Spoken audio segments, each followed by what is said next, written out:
আসসালামু আলাইকুম বন্ধুরা, কেমন আছেন? আশা করি ভালো আছেন। সকালকার 6টা বাজে আইলাম খেতে।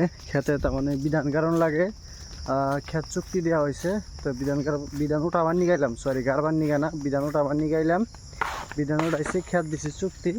তো বিধান উঠাই না দিলে তো কারবো কিবা করে, কালিকা উঠাইছে। আজকে দেখা মানের গো যে বিধান কীভাবে আমরা ঘুমি থেকে ওইটা উঠাই। দেখেন এই যে এই সোলার দেখতেছেন, এটা আমাদের এগুলার ক্ষেত ঠিকা দেওয়া হয়েছে। ঠিকানা আদি আদি মনে হয় দেওয়া হয়েছে, না ঠিকাই বলতে পারি না সঠিক। এই যে পানি দিতেছে সোলারতে।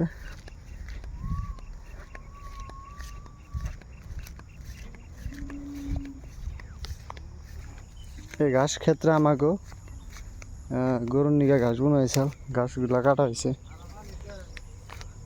এটা মধ্যে আমরা গুছা করবো, আলু গুছা করবো। এটা ক্ষেতের আল, দেখেন এই যে চারিদিক দিয়ে গুছা করা শেষ।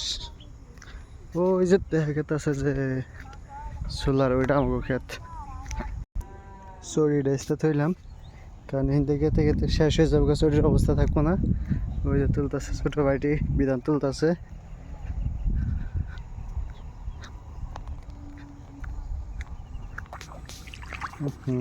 কেদাবে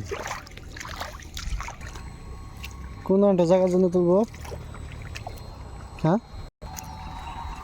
একটা জায়গায় তুলবো। এটা একদম সোলার মোটর, পানি দিতেছি, রোদ নাই কিন্তু কাজ করতেছে।